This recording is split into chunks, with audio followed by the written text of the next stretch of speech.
चलिए, Panagar PSC coaching में आप सभी का स्वागत। आज हम पढ़ेंगे मौर्य प्रशासन के बारे में जानेंगे।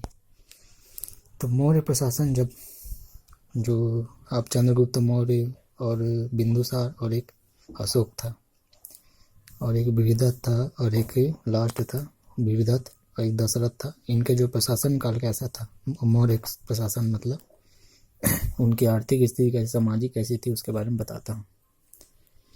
तो उनकी आर्थिक स्थिति कैसी थी सबको लिख नहीं सकता हूँ, मैं इसको बोल के बता रहा हूँ इसको मैं। तो आर्थिक स्थिति इन लोग के जो मौर्यकालीन आर्थिक स्थिति इनकी इन लोग जो मतलब जब उस टाइम में शासन चला रहे थे तो इनका इनकम का प्रमुख स्रोत क्या था? भूमि टैक्स, जो भूमि से संबंधित टैक्स था। तो चलिए सब, तो आर्थिक स्थिति वही थी इनका, जो राज्य का जो मतलब इनकम कहाँ से आता, पैसा मतलब, तो टैक्स उक्स लगाते थे ना इन लोग, भूमि जमीन उमीन का टैक्स लेते थे, उसी से मतलब इनका पैसा काम चलता था।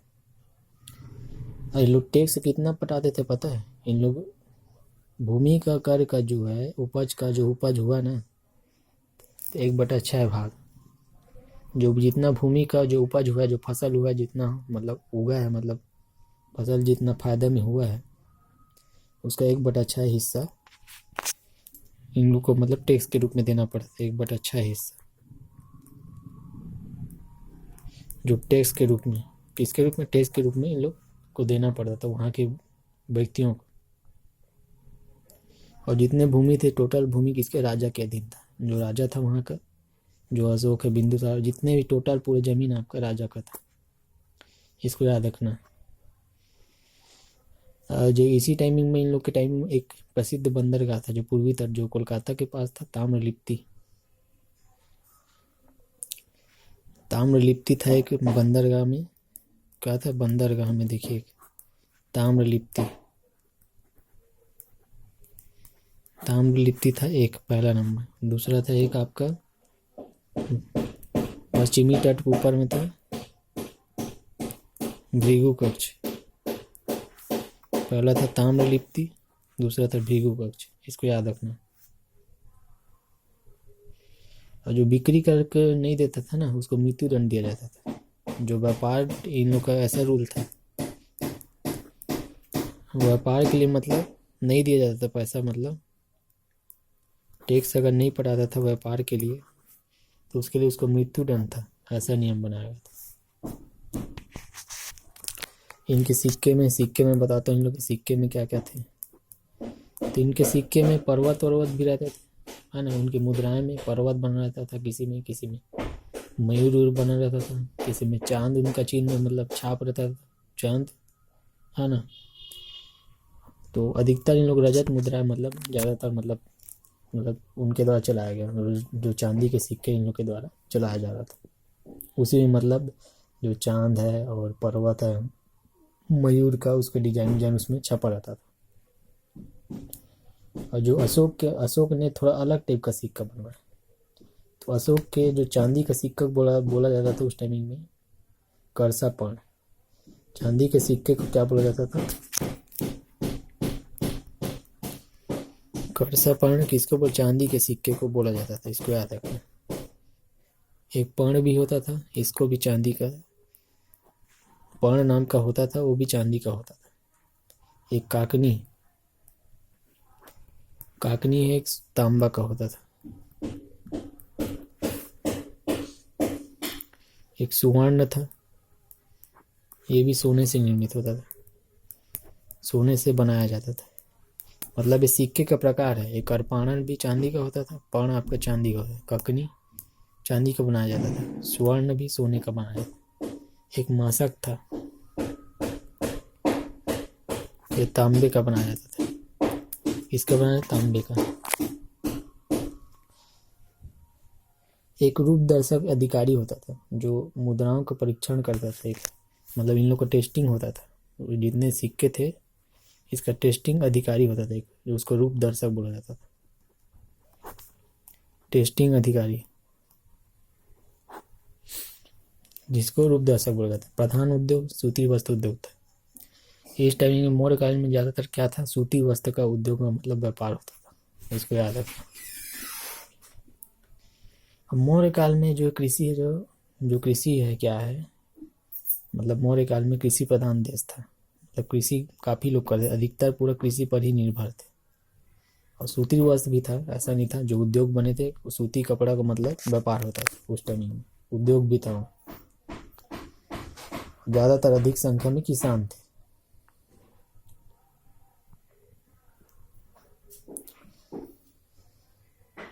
एक देवमात्रक भूमि होती थी, है ना, जिसमें अच्छी खेती होती थी, उसको देवमात्रिक भूमि बोला जाता था। इसको याद रखना। एक सीता भूमि थी, एक था अदेवमात्रिक भूमि। ठीक है, अदेवमात्रिक भूमि। एक सीता भूमि होती थी।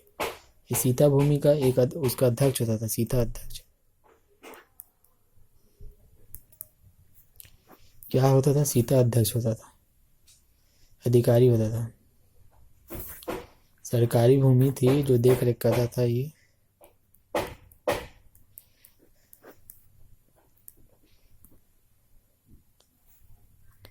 सरकारी भूमि की देख रेख करता था वो।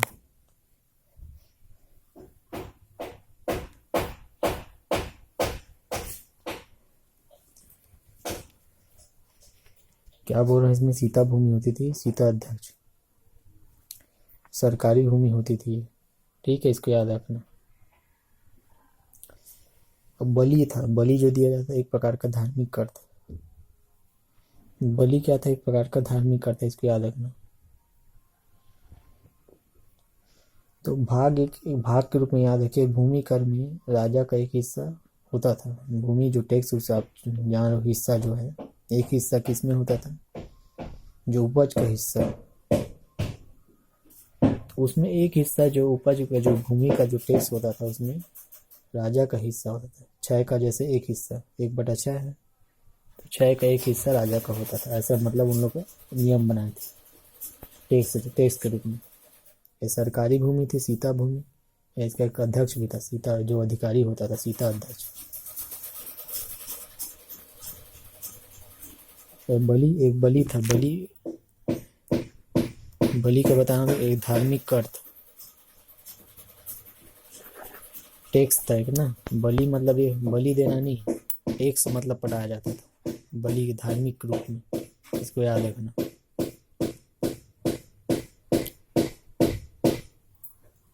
एक हिरण्य था, हिरण्य नाम का टैक्स था। ये डाइट, इसमें डाइट मतलब पैसा दिया जाता, मतलब नगद पैसा, नगद सिक्के के जो चलन होते, डाइट उसको लिया जाता था। इसको याद रखना। और जो वार्ता है, वार्ता जो इसको बोलते कृषि पशुपालन वाला वार्ता, इसको लिख देता हूँ वार्ता। तो इसमें कृषि से संबंधित, कृषि पशुपालन, ठीक है, इनसे संबंधित नगद रूप में लिया जाता था। इसको याद रखना। ये तो सॉरी, नगद में नहीं, कृषि पशुपालन जो व्यापार से व्यापार को जो होता था, उसको संयुक्त रूप से वार्ता कहा जाता था। और जो रेशम का आयात होता था, चीन से होता था। रेशम का आयात कहाँ से होता था? चीन से इन लोग करवाते थे। और मौर्य काल में जो व्यापार होता था, एक तो जल मार्ग से भी होता था और स्थल मार्ग से, दोनों मार्ग से इन लोग करते थे। और एक सोपारा नाम का था, पश्चिमी तट पर स्थित था सोपारा नाम का, ये महाराष्ट्र में है। तो वहाँ से एक बंदरगाह था, तो वहाँ प्रमुख व्यापार होता था उस टाइम में। उस टाइमिंग में भारत से क्या होता था? मिस्र को निर्यात होता था। हाथी दांत, सीपी, मोती रंग आदि सब, जो हाथी का दांत, सीपी और मोती आदि कहाँ? यहाँ भारत से मिस्र को जाते थे। जो मेसोपोटामिया सभ्यता थी, उन्हीं लोग का जो अफ्रीका जाता था, उतने दूर जाता था। और इनकी सामाजिक स्थिति, ये तो आर्थिक स्थिति था, इसको देखिए एक बार। ये था आर्थिक स्थिति, इसका सामाजिक स्थिति देखिए।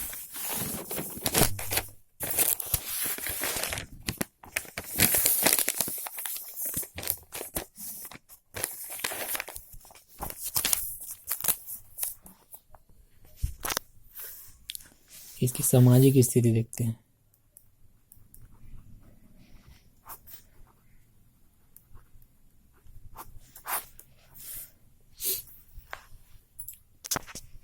तो मौर्यकालीन जो स्थल के रूप समय जो समाज के विषय में महत्वपूर्ण जानकारी हमको जो जान रहे हो तो कौटिल्य के अर्थशास्त्र से मिलती है। सामाजिक स्थिति कैसी थी, जो भी मौर्यकालीन के बारे में जानना था उसमें हमको जो कौटिल्य का अर्थशास्त्र है उसमें बखूबी उसमें दिया गया है। और जैसे कि मेगास्थनीज की इंडिका है, अशोक के अभिलेखों से मिलती है जानकारी। तो मेगास्थनीज ने भारतीय समाज को 7 भाग में बांट दिया था। तो एक पहला था एक दार्शनिक व्यक्ति थे, एक किसान थे, एक अहीर व्यक्ति थे, एक कारीगर थे, एक शिल्पी जो शिल्पकार थे, कारीगर और सैनिक भी थे और निरीक्षक भी थे और सभासद। तो इन सभी में इनको बता देता हूँ। मेगास्थनीज ये उसका क्या बोलते हैं, सेल्यूकस का क्या था, राजदूत था। इसको याद रखना। ये कौन था, राजदूत था सेल्यूकस का। इसको चंद्रगुप्त मौर्य के दरबार में इसको भेजा था। तो इसने भारतीय समाज को क्या किया था, 7 भाग में बांटा था। इसको याद रखना, 7 भाग में इसने बांटा था उसको। तो पहला तो दार्शनिक व्यक्ति, ठीक है। पहला तो दार्शनिक व्यक्ति आएंगे, दूसरा किसान लोग आएंगे, तीसरे थे एक कारीगर उरीगर लोग,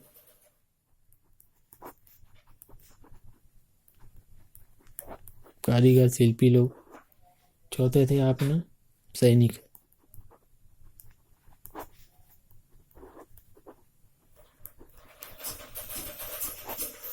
एक निरीक्षक थे, एक सभासद थे।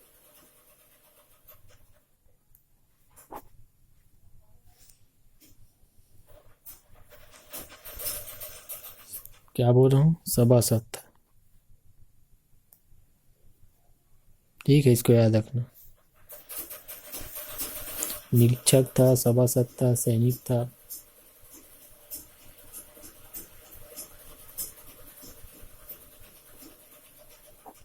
अहीर था। इसको याद रखना। अर्थशास्त्र में जो है सूत्रों को क्या कहा जाता है, आर्य कहा जाता है। अर्थशास्त्र में जो कौटिल्य का अर्थशास्त्र, तो शूद्र को ही आर्य बोला जाता था। इसको मैं बता देता हूँ। अर्थशास्त्र में शूद्रों को क्या बोला गया है, आर्य कहा गया है। कौटिल्य का जो अर्थशास्त्र है,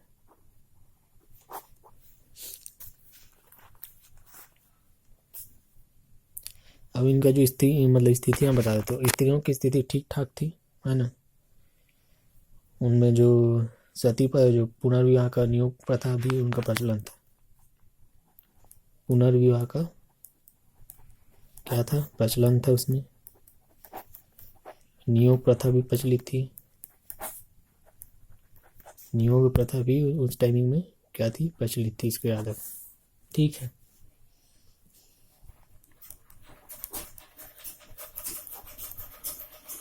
सती प्रथा प्रचलन में नहीं था।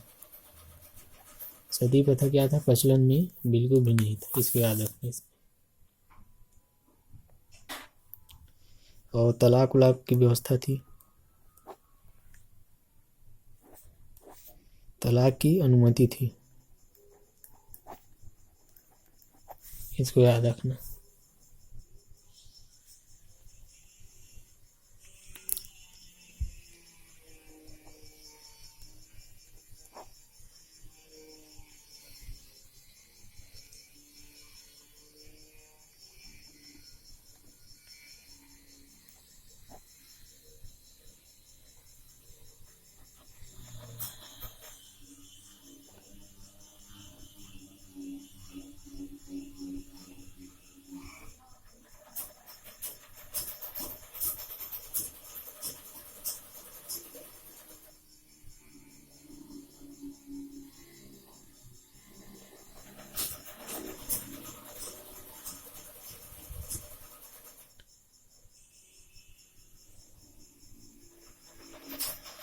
गणिका व्यवस्था जो ऐसी जो स्त्रियां जो वैवाहिक सूत्र में न बनकर खुलेआम मतलब जीवन यापन करती थी, उसको कहा जाता था गणिका। ठीक है, इसको याद रखना। एक रूपा जीवा स्त्री थी जो दुनिया भर का उल्टे सीधे काम करती थी, उसको रूपा जीवा गलत काम से संबंधित थे। ठीक है, इसको याद रखना। कौटिल्य ने इनको जो प्राचीन धर्म ग्रंथ थे तो उसको त्रयी कहा। जो प्राचीन धर्म ग्रंथ था, भारत के प्राचीन धर्म ग्रंथ थे, इसको क्या कहा? त्रयी कहा इसने।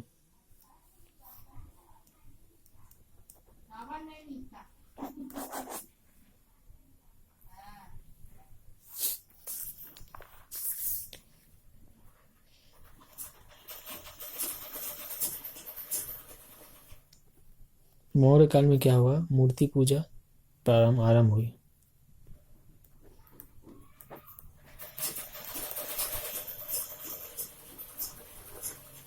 मौर्य काल में क्या हुआ? मूर्ति पूजा आरंभ हुई, मंदिरों की स्थापना हुई। मंदिरों की क्या हुई? स्थापना भी, इसकी याद रखना। मौर्य काल में जो है मूर्ति पूजा क्या हुई? आरंभ हुई, इसकी याद रखना। पहले नहीं होता था। और मंदिरों की स्थापना भी इन्हीं के काल में हुई। और तक्षशिला एक जगह था, नाम था, जो पाकिस्तान में है। वहाँ शिक्षा और साहित्य का प्रधान केंद्र था। क्या बोल रहा हूँ? शिक्षा और साहित्य का केंद्र कौन सा था उस टाइमिंग में? केंद्र आपका था तक्षशिला। यही मतलब शिक्षा के लिए अधिकतर लोग जाया करते थे। मतलब जो राजा प्रजा के सेनापति उन लोग से सम्मिलित, मतलब उन लोग, बाकी लोग नहीं। और जो मौर्य शासन के अंत का कारण क्या था, इसका मैं बता देता हूँ। तो जो अहिंसक था, अहिंसक प्रवृत्ति का था, मतलब हिंसा नहीं करता था ये। कौन? आपका अशोक। शांति प्रिय नीति अपनाया। तो कई विद्वान ने इसमें मत दिया था कि कमजोर उत्तराधिकारी होने के कारण भी ये मतलब आगे नहीं बढ़ा। और आर्थिक स्थिति ऐसी कमजोर हो गई थी उस टाइमिंग में, तो मतलब चलाना मतलब उतना पॉसिबल नहीं पड़ा। तो ये सभी सामाजिक स्थिति थी इसकी। तो सामाजिक स्थिति बेहतर थी, पुरुषों के भी जो वेतन जो टैक्स उसको भी देते थे इनकी, जो मैं बताया इसमें। रहन सहन ठीक था, काफ़ी विस्तार था इन लोग का क्षेत्र, जो आपका बताया इसमें। जो वो अफगानिस्तान, ईरान, इराक से इधर दक्षिणी कर्नाटक लेकर इधर पूर्वी साइड का बंगाल उंगाल तक पूरा शासन उतना क्षेत्र कवर करता था। और सैनिकों को भी मतलब वेतन सभी दिया जाता था। और टैक्स के रूप में उन लोग को जमीन उमीन का भी, कृषि करने का उन लोग को अधिकार भी दिया जाता था, जो मतलब वहाँ के निवासी थे, ग्रामीण व्यक्ति थे उनको। फिर इसके बाद एक कौटिल्य का प्रशासन चलता है, उसमें बताऊंगा कि कौटिल्य के द्वारा क्या क्या मतलब निर्णय लिया गया है, मतलब क्या क्या मतलब उन्होंने एक संकेत दिया या जानकारी दी है कि कैसा प्रशासन होना चाहिए राज्य का, उसके बारे में बताया गया। और इनकी जो राजनीतिक व्यवस्था थी, जो प्रांतीय जो शासन था, तो इसमें मंडल उंडल भी बना थे, जिले थे, है ना। और ग्राम क्षेत्र में ग्रामीण थे जो उनके मुखिया होते थे। एक 10 गांव का समूह होता था जिसको गोप कहा जाता था। एक जिला होता था जिसको स्थानिक कहा जाता था। एक मंडल होता है जिसको प्रदेष्टा या प्रादेशिक बोला जाता है, मंडल को प्रादेशिक बोला जाता है।